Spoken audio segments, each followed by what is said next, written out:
सूर बोलती शब्दांशी शब्द पाहती रंग स्वरांचे रूप नवे साकारून येई मैत्र से हे शब्द सुरांचे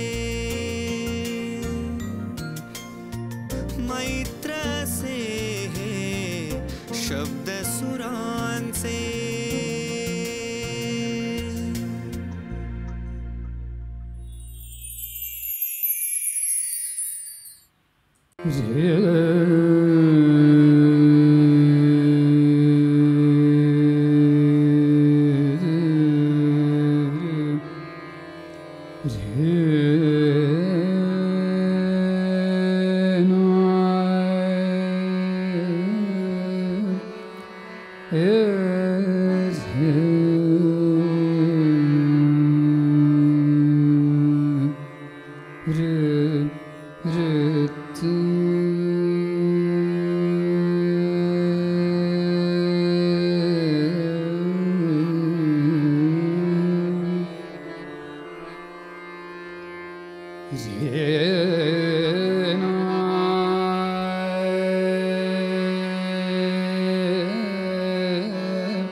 गुरु बिन ज्ञान ना पावे, गुरु बिन ज्ञान ना पावे, गुरु बिन ज्ञान ना पावे, गुरु बिन ज्ञान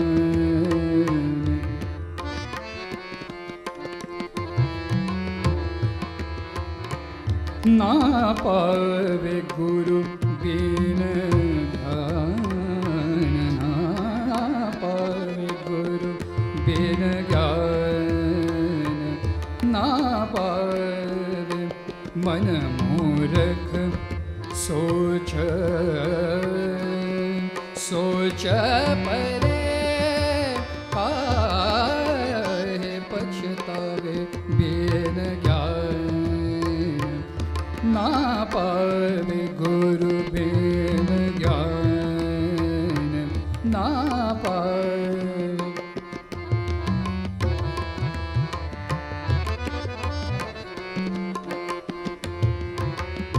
हे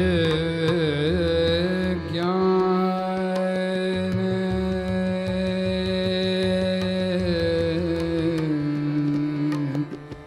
ज्ञान गुरु बिन गुरु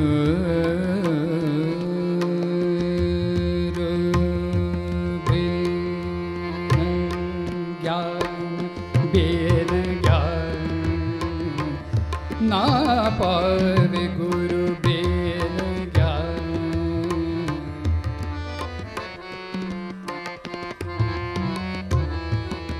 ज्ञान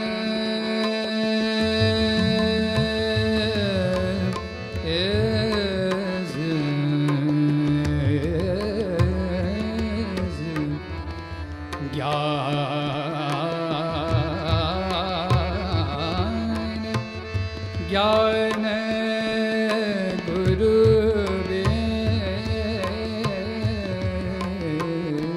गुरु ना पावे गुरु बिन ज्ञान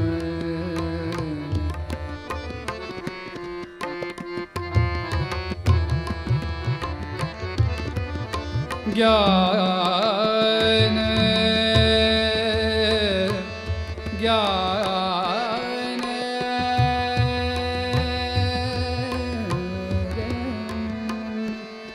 गुरु बिन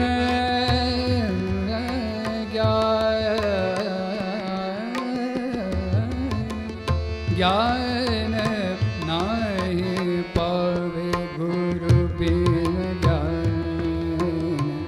ना पावे गुरु बिन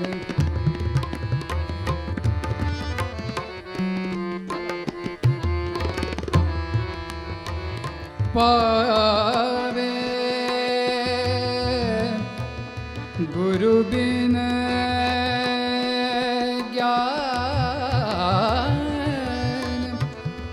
ज्ञान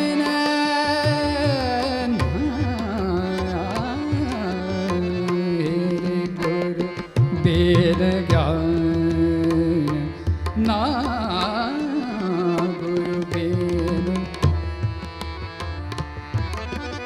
ना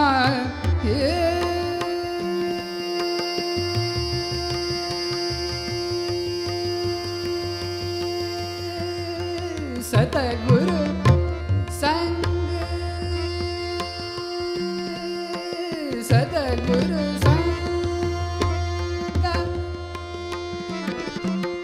सतगुरु संग कर ले रे सतगुरु संग क्या बात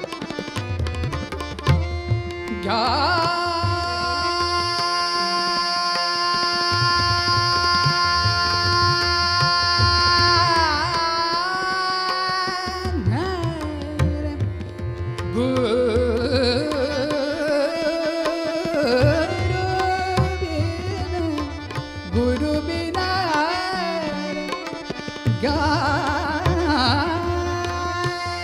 ज्ञान नहीं सतगुरु संग कर ले सतगुरु संग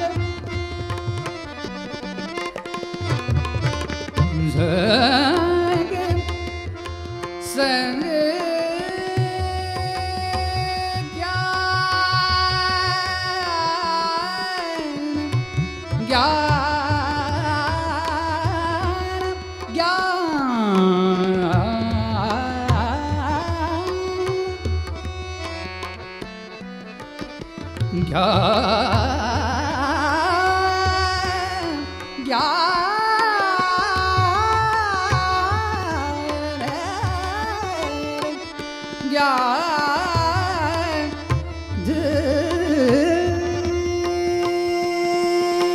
सतगुरु संग कर ले रे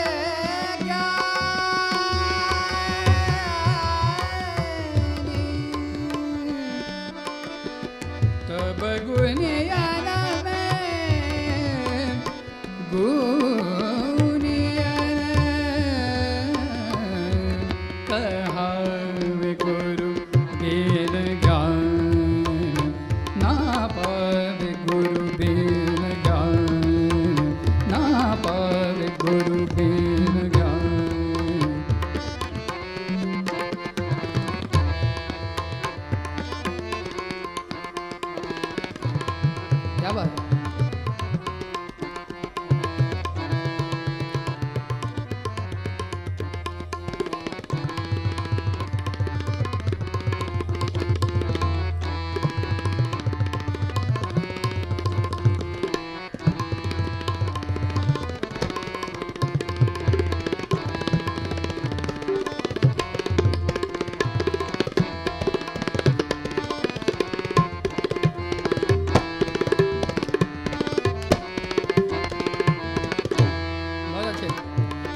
गुरु बिन ज्ञान ना पावे गुरु बिन ज्ञान ना पावे गुरु गुरु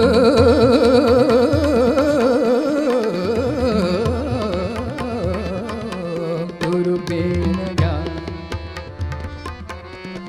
गुरु बिन ज्ञान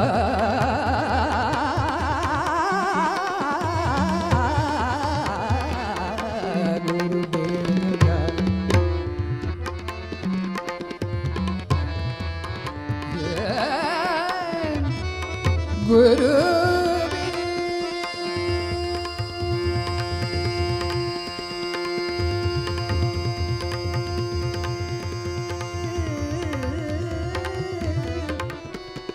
ज्ञान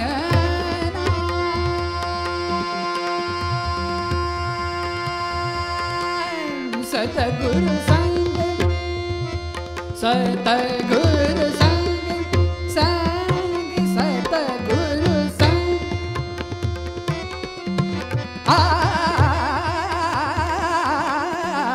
सतगुरु संग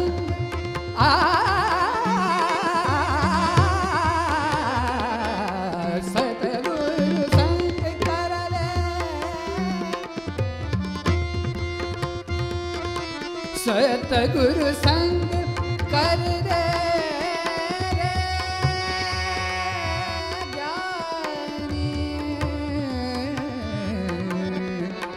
तब गुनियन में गुनियन कहावे गुरु बिन ना पावे गुरु बिन ज्ञान ना पावे गुरु बिन ज्ञान ना पावे गुरु बिन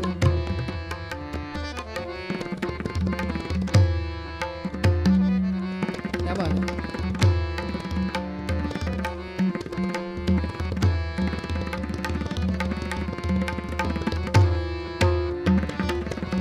बहुत अच्छी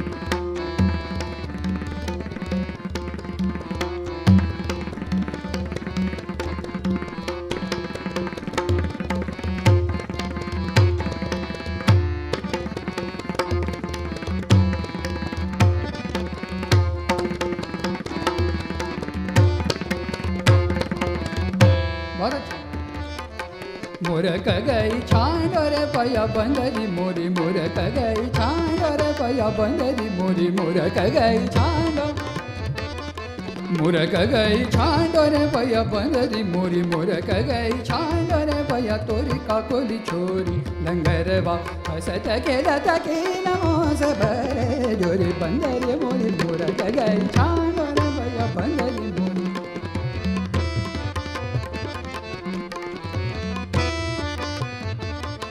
मुरक गई छान रे भैया तोरी काकोली छोरी लंगरवा हसत खेलत की नमो से भरे जोरी बंदरी मोरी मुरक गई छान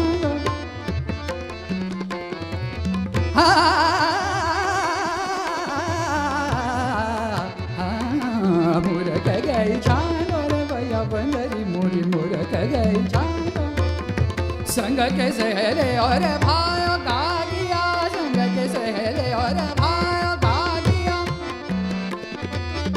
गा गया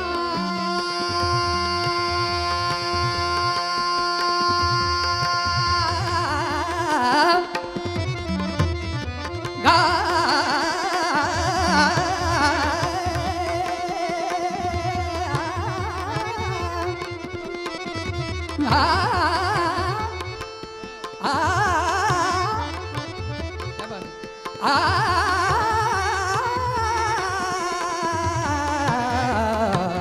संग के सहले और भागिया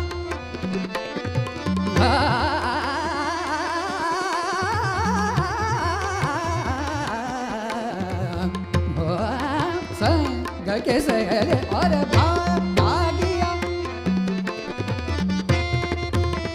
संग के सहले और भाया गा गया हो तो दूर दूर नीले बंदरी मोरी मुरक गई छान रे भैया मुरक गई छांडो रे भैया तोरी काकोली छोरी लंगरवा हसत खेलत की नमोस भरे योरी बंदरी मोरी मुरक गई छांडो मुरक गई छांडो मुरक गई छांडो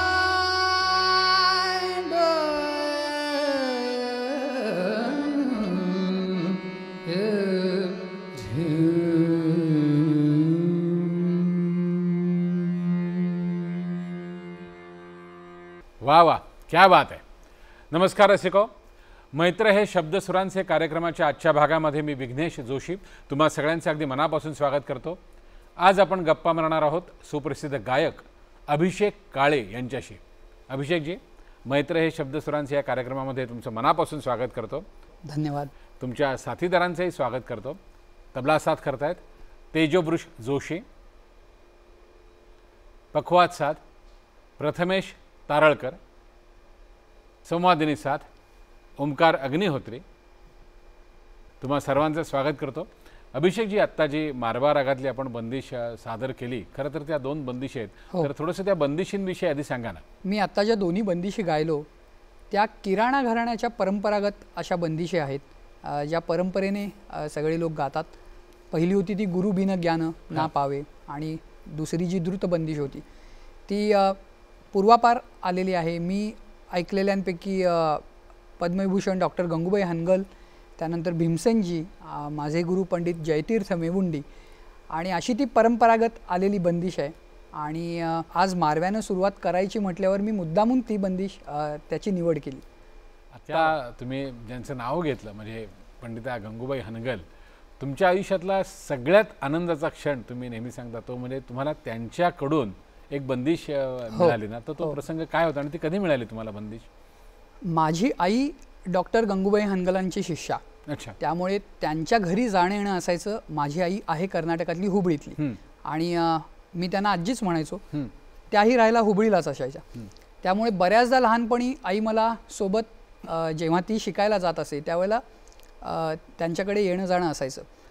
आणि आपण म्हणतो तसं त्यांच्या घरी शिकवायची खोली सोडून इतर 2 खोल्या होत्या. अच्छा. ज्यामध्ये त्यांची वाद्य, तानपुरे आणि शिष्य लोकांसाठी रियाजाची एक खोली म्हणू आपण त्याला.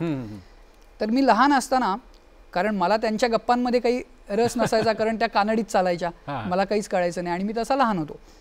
मी त्यांच्या खोलीत जाऊन तानपुरा छेडत बसलो.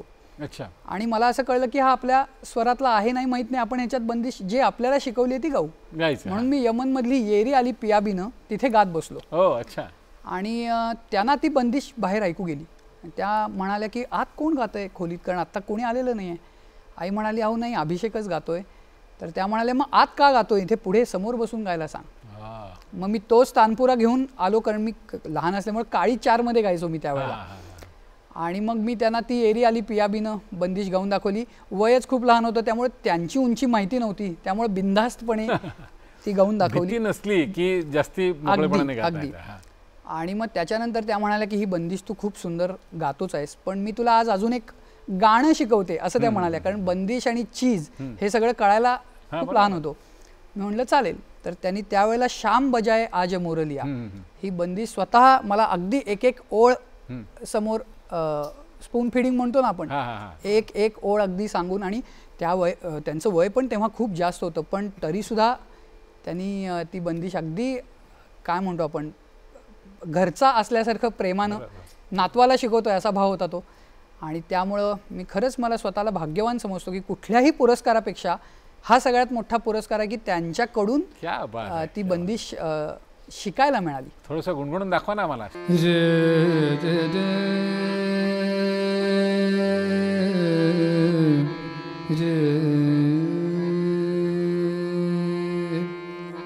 शाम बजा रे आज मुरलिया, शाम बजा रे आज मुरलिया, शाम बजा रे आज मुरलिया, शाम बजा रे आज मुरलिया, शाम बजा रे आज मुरलिया.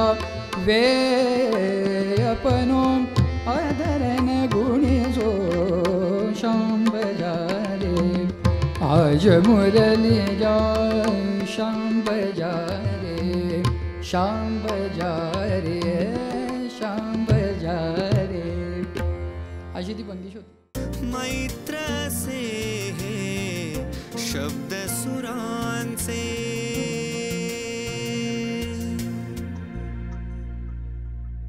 आता थोडंसं तुमच्या घरी म्हणजे घरी गाणंच आहे आणि तुम्ही आता सांगितलंच की तुमची आई त्यांच्याकडे अनेक वर्ष शिकली. मग घरची तालीम कशी सुरू झाली? म्हणजे अभिषेकला गाण्याला बसवलं की तो स्वतःहून बसला? खूप चांगला प्रश्न आहे. काय असतं ना, आपण खूपदा असं म्हणतो की आपल्याला हे संस्कार केले पाहिजेत, पण ते संस्कार करायचे नसतात. ते आजूबाजूला वातावरण असलं की ते संस्कार घडत जातात, जे माझ्या बाबतीत झालं असं मला वाटतंय. मी लहानपणी जेव्हा उठायचो त्याच वेळेला तानपुऱ्यात सुरुवात व्हायची, कारण आईचा स्वतःचा रियाज झाला की शिकणारे येऊन बसलेले असायचे. त्यामुळे मग राग ललत सकाळी, तोडी कधी कानावर पडायचा. अर्थात ते राग कुठले आहेत माहीत नसायचं, पण सुरावट तरी कानावरनं रोज जायचीच ना, कारण तिचा रियाज सुरूच असायचा. आणि मग तिला जेव्हा कळलं की नाही हा मुलगा गाऊ शकतो आणि त्याला त्याची आवड आहे, मारून मुटकून तिनं कधीच नाही बसवलं. तुला वाटत असेल तर समोर बस, तुला हवं तर कर, जबरदस्ती नाही. पण मलाच गाण्याची इतकी लहानपणापासून आवड होती की मी स्वतःहूनच मागे लागायचो की आपण म्हणजे अभ्यास राहू दे, आपण हे कधी करायला बसूया. सो मग तशी सुरुवात झाली. आणि मग ऑफकोर्स तिला सगळं पारंपरिक मिळाल्यामुळं शिक्षण, त्याच पद्धतीनं तिनं माझ्याकडनं सुद्धा तालीम करून घेतली. मुळात म्हणजे सुरुवातीला सकाळचे राग, त्यातले पलटे असतील, आणि रियाजात काय करायचं हे फॉर्च्युनेटली मला घरातच गुरु असल्यामुळं फार लवकर कळलं.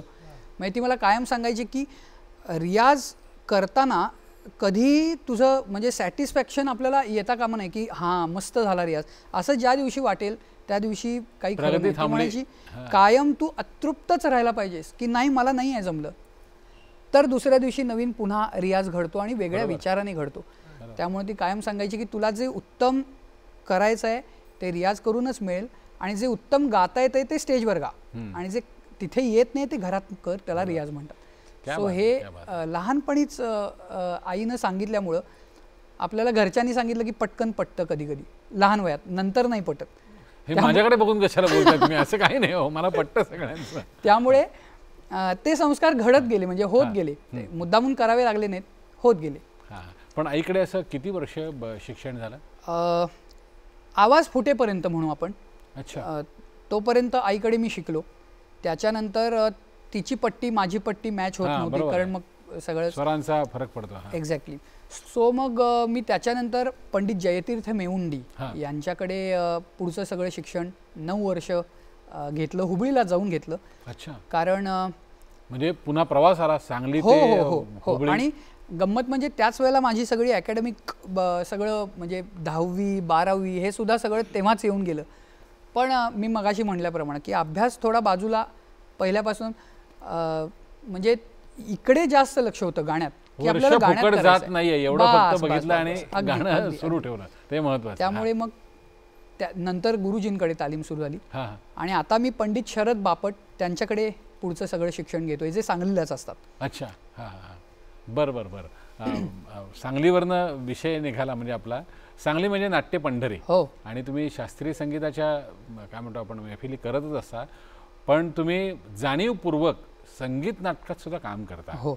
आणि मला असं वाटतं आता कुठलं तरी एक नवीन नाटक तुमचं काहीतरी सुरू आहे की येणार आहे. जर तर जरा थोडंसं तुमच्या संगीत रंगभूमीवरच्या म्हणजे काय म्हणतो त्या तिथल्या वाटचालीविषयी सांगा ना जरा. संगीत नाटकात पहिल्यांदा मी काम केलं ते संगीत संशय कल्लोळमध्ये. अच्छा. संशय कल्लोळनंतर मंदारमाला केलं. मंदारमाला नंतर आत्ता आम्ही संगीत अतृप्ता करतोय, आणि त्याच्या आधी आम्ही एक केलं ते संगीत बिलासखानी तोडी. ते पूर्ण शास्त्रीय संगीतावर आधारित नाटक होतं, ज्यात फक्त बंदिश होत्या आणि काही ठोंबऱ्या असतील, तेवढंच होतं. तर मला असं वाटतं की संगीत नाटकाचा प्रवास हा संशय कल्लोळपासून सुरू झाला आणि तो अजूनही सुरूच आहे. संगीत अतृप्ता हे पूर्णपणे नवीन नाटक आहे, पूर्ण नवीन संहिता आहे. गाण्यांच्या चाली माझे गुरुजी पंडित शरद बापट यांनी दिल्यात, सगळी गाणी नवीन आहेत. त्यामुळे एक नवीन प्रयोग की संगीत नाटकं सुद्धा नवीन यायला पाहिजेत. 30 म्हणजे जुनी तर आहेच, पण नवीन सुद्धा नाटकं रंगमंचावर रंगभूमीवर आली पाहिजेत या उद्देशानं आम्ही ते नाटक आत्ता करायला घेतलंय. बघू, नटराजाच्या कृपेनं तेही यशस्वी नक्कीच होईल. पण आता कार्यक्रम त्यानिमित्त होणारे प्रवास म्हणजे आपण म्हणतो किंवा बाहेर गावी गेले की 10-10, 15-15 दिवस तुमचे प्रवास असतात. संगीत नाटकाच्या तालमी, त्याचे नाटकाचे प्रयोग, पण या सगळ्यामध्ये असं कुठे वाटत नाही का की ह्या सगळ्याचा परिणाम म्हणजे प्रत्येकाच्या गळ्याचा हे गुणधर्म वेगळा असतो, तर आवाजावर कुठे होईल अशी भीती वाटते आणि मग तो होऊ नये यासाठी काय करता? रियाज. अच्छा, म्हणजे मला हाच प्रश्न जे तुम्हाला सगळे प्रश्न पडले ते मला पडले होते जेव्हा मी पहिल्यांदा नाटक करणार होतो. तर मी माझे गुरु पंडित शरद बापट यांना हाच प्रश्न विचारला होता की एवढ्या तालमी, बरं आत्ता आपण गाताना नुसतं गातोय पण संगीत नाटकात एवढे सगळे डायलॉग घ्यायचे आणि परत बोलायचं आणि उभं राहून गायचं. एक्झॅक्टली, गायचं परत, तर त्याचा आवाजावर किती परिणाम होईल, ताण कसा येईल. पण त्यांनी मला सांगितलं की हे बघ, कुठल्याही गोष्टीला रियाज आणि सातत्यानं रियाज. संगीत नाटकात गायची पद्धत वेगळी असते, तिथं लावायचा फोर्स वेगळा असतो, तो मी तुला शिकवेन. तू त्या पद्धतीनं जर त्याचा रियाज केलास घरी आणि रंगभूमीवर तर तुला त्याचा त्रास होणार नाही, अन्यथा नक्की होईल. मग त्यांच्या मार्गदर्शनाखाली गाताना मी त्या पद्धतीनं गायल्यावर मला त्याचा खूप फायदा झाला. पण दुसरी बाजू त्याची अशी आहे की नुसतं संगीत नाटक नाही, बाकीचे कार्यक्रम सुरू असताना सुद्धा गळा सांभाळणे एका गायकाला हे खूप, पण त्याच्यासाठी रोज रियाज, सातत्यानं रियाज. जसं आपण म्हणतो की रोज व्यायाम करणारा माणूस कधी आजारी नाही पडत, तसं रोज रियाज करणाऱ्याचा गळा कधी थकत नाही. आणि आपल्याकडे आपण बघितलेली लोक इतकी महान होऊन गेले आहेत आपल्या रंगभूमीवर. संगीतभूषण राम मराठे असतील, इतके प्रयोग, इतक्या तालमीत. त्यांना कोणीतरी प्रश्न विचारला होता की बुवा तुमचा गळा थकत नाही का? ते म्हणले माझ्याकडे विचार करायला वेळच नाही आहे.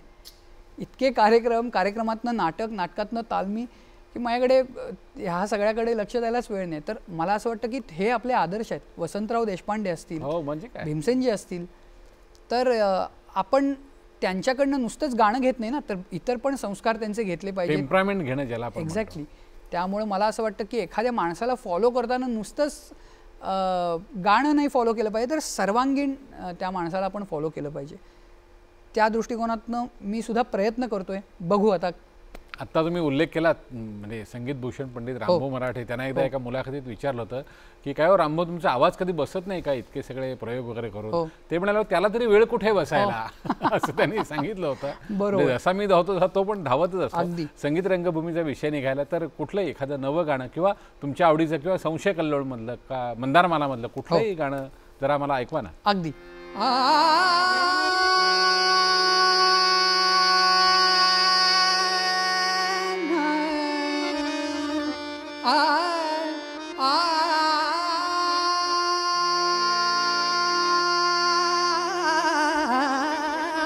जय शंकरा गंगाधरा, जय शंकरा गंगाधरा, जय शंकरा गंगाधरा, जय शंकरा,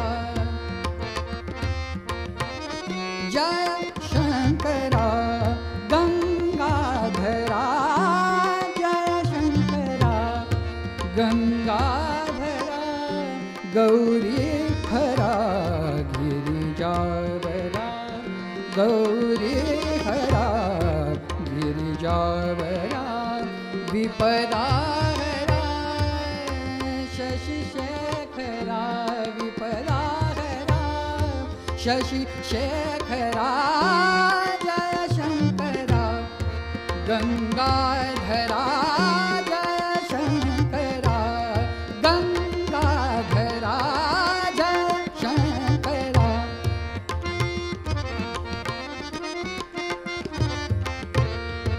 शंकरा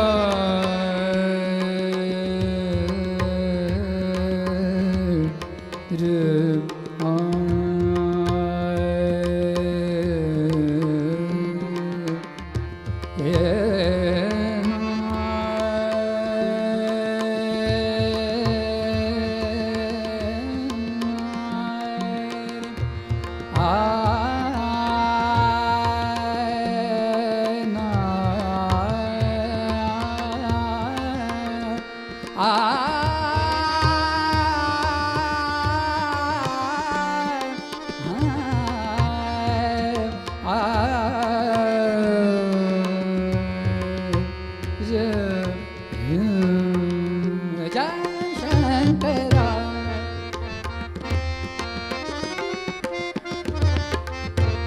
गंगाधरा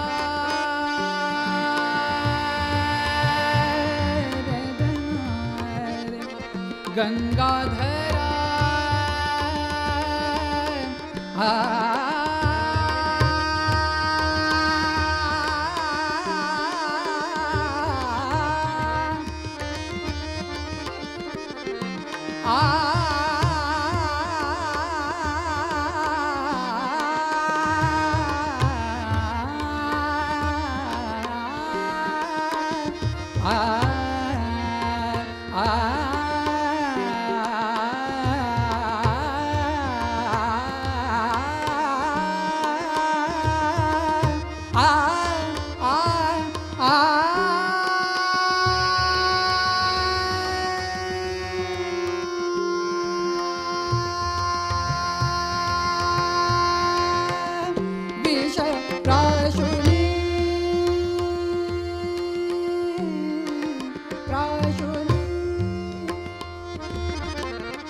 विषप्राशुनी जगतासया विषप्राशुनी जगतासया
शशि शेखरा विपदाहरा शशि शेखरा विपदाहरा शशि शेखरा विपदाहरा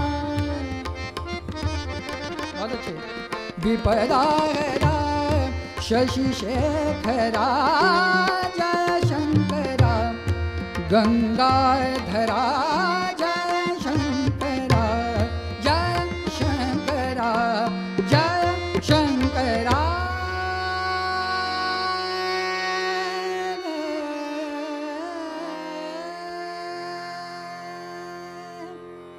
वाह वाह वाह, क्या बात है, क्या बात है। मैत्र से शब्द सुरांचे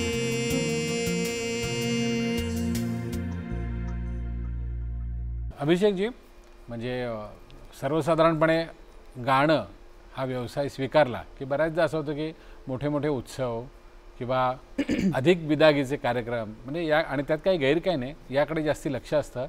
पण आपल्याकडे असे काही कलाकार आहेत की जे अगदी छोट्या छोट्या गावात सुद्धा जातात आणि तिथे कार्यक्रम करतात. तुम्ही गेली मला वाटतं सलग 2 वर्ष आडिवरेसारख्या छोट्या गावामध्ये सलग 5-5 दिवसाचे ते म्हणजे ते सगळे त्या उत्सवाबद्दल जरा सांगा ना. जाणीवपूर्वक तुम्ही त्या गावामध्ये गेला होता, काय होतं? आडिवऱ्यामध्ये हे माझं 4थं वर्ष होतं संगीत सेवेचं. आणि आडिवऱ्यामध्ये महाकाली देवीचं मंदिर आहे आणि ते खूप जागृत आहे आणि ती सुदैवानं आमची कुलदेवी आहे. त्यामुळे मी तिथे सलग सेवा केली आणि त्या मंदिराचं वैशिष्ट्य असं आहे की ते म्हणताना सेवा म्हणतात पण ते कलाकाराचा व्यवस्थित सन्मान मान ठेवून ती सेवा करायला देतात. आणि दुसरी गोष्ट त्यात महत्त्वाची अशी, त्या उत्सवामध्ये रोज 9 दिवस गाताना पहिला अर्धा तास हे कंपल्सरी तुम्हाला ख्याल गावा लागतो. तर हे तिथलं वैशिष्ट्य आहे. आणि मंदिरात खूप बुजुर्ग लोकांनी तिथं सेवा दिलेली आहे, त्यामुळे तिथे मला सेवा देण्याचा योग आला. आणि खूपदा असं होतं ना की आपल्याला असं वाटत असतं की छोटं गाव आहे, मग तिथे कोण ऐकणार किंवा क्लासिकल काय ऐकतील, आपण आपलं अभंग किंवा अजून काहीतरी ऐकू. पण असं मलाही वाटायचं. पण ज्या वेळेला त्या आडिवरे गावात एका गृहस्थांनी मला सांगितलं की मी सलग 2 वर्ष तुमची सेवा ऐकली आहे, यंदाचं तुमचं 3रं वर्ष आहे, मला तुमच्याकडून उद्या शुद्ध कल्याण ऐकायला मिळेल का हो.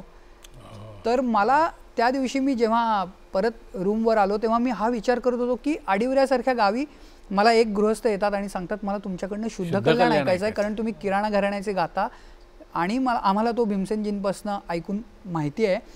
तर मला असं वाटतं की शास्त्रीय संगीत हे खूप तळागाळापर्यंत पोचलेलं आहे आणि सगळ्याच लोकांना ते आवडतं आहे आणि त्याचा प्रचार होण्यासाठी अशी काही ठिकाणं अजूनही कार्यरत आहेत.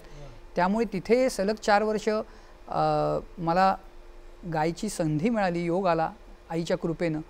तर खरंच तो अगदी छान अनुभव होता. आणि मला असं वाटतं एक प्रकारचं चॅलेंज सुद्धा असतं की आता आपल्याला 9 राग गायचे आहेत पुन्हा. अगदी खरं, अगदी खरं. आणि अर्धा तास पुन्हा तयारीने आपण अगदी. त्यामुळे नवीन राग तयारही होतात, कारण 4 वर्ष सलग म्हणल्यावर मागचेच 9 राग परत गाऊन उपयोग नाही. त्यामुळे त्यानिमित्तानं आपली परीक्षाच असते ती. माझ्यामध्ये ते देवानच केलेली ती योजना असते आणि त्यातून आपण जात असतो. Correct correct. अभिषेकजी, तुम्ही विविध संकल्पना घेऊन पुष्कळ कार्यक्रम करता, तर थोडंसं त्याविषयी ऐकायला आवडेल. खरं म्हणजे 8-9 कार्यक्रम असे आम्ही विविध थीम आपण ज्याला म्हणतो तसे घेऊन करतो. नुकताच आम्ही अमेरिकेत एक प्रयोग केला मेलोडिक सायन्स नावाचा. आपल्याला माहिती आहे की भारतीय शास्त्रीय संगीत किंवा संगीत आपण थेट जोडतो ते अध्यात्माशी. ऑफकोर्स अध्यात्माशी ते जोडलंच पाहिजे, कारण वेदातूनच म्युझिकची सगळी उत्पत्ती झालेली आहे. पण त्याच्यामागे सायन्स पण काहीतरी आहे. तर ते काय आहे नक्की, तर ह्याच्यावर आधारित तो मेलोडिक सायन्स हा कार्यक्रम आहे. How does your brain calculate is it a good voice or bad voice, इथून त्याची सुरुवात होते. की जेव्हा एखादा स्वर तुमच्या कानात येतो तेव्हा मेंदू रेकग्नाइज कसा करतो त्याला की अरे हा चांगला आहे का वाईट आहे. इथून ते सुरुवात होतं. ज्याच्या स्लाइड्स तुम्हाला कार्यक्रम सुरू असताना दाखवल्या जातात. त्याच्यावर खूप सुंदर नॅरेशन योगिनी पाठक म्हणून अमेरिकेतल्या नॅशविलला असतात त्यांनी त्याच्यावर विशेष अभ्यास केला आहे काही लोकांना घेऊन. आणि असा तो कार्यक्रम आहे. आपल्या वोकल कॉर्ड्स कशा काम करतात तिथून पासून आणि त्यात मग गाणी आपली, असा तो दोन्हीचा मेळ घातलेला कार्यक्रम आहे. तर तो आम्ही करतो. खरं तर या संकल्पने आपण इथे एक भाग करायला हवा. नाही खरंच वेगळं आहे काहीतरी अगदी. आणि सहेलारे नावाचा एक कार्यक्रम आम्ही सध्या करतोय, जो सगळीकडे आता आम्ही त्याचे प्रयोग करतोय. भारतरत्न पंडित भीमसेन जोशी आणि गान सरस्वती किशोरीताई आमोणकर अशा दोघांना ट्रिब्यूट म्हणून तो कार्यक्रम आहे. आपण बऱ्याच जोड्यांचे कार्यक्रम ऐकले असतील, परंतु आजपर्यंत भीमसेनजी आणि किशोरीताई हे समीकरण करून त्याच्यावर कार्यक्रम कुणीच नव्हता केला. योगेश आंबेकरांची ही संकल्पना होती की सहेलारे सारखा एक कार्यक्रम व्हावा. तर त्याचं नाव आम्ही ठेवले सहेलारे, एक सवाई स्वर अनुभव. भीमसेनजी आणि किशोरीताई दोघांचं त्यामध्ये, अर्थात दोघंही महान कलाकार आहेत. तर त्या कार्यक्रमाची सुरुवात बंदिशींपासून होते. किशोरीताईंनी काही गझल गायल्यात ज्या कुणालाही माहिती नाही आहेत. त्या काही गझल आम्ही त्याच्यात घेतो. काही नाट्यसंगीतं अशी आहेत की जी पदच माहीत नाहीत लोकांना, पण ती नाट्यगीत आहेत. उदाहरणार्थ रामरंगी रंगले हे नाट्यपद आहे, हे खूप कमी लोकांना माहिती आहे. सो अभंग म्हणूनच लोकांना. एक्झॅक्टली. सो मग आम्ही भीमसेनजी आणि किशोरीताई यांचे सगळे प्रकार, मग त्यात ठुमरी आहे, गझल आहे, नाट्यगीत आहे, अभंग आहेत, असा तो सहेलारे नावाचा खूप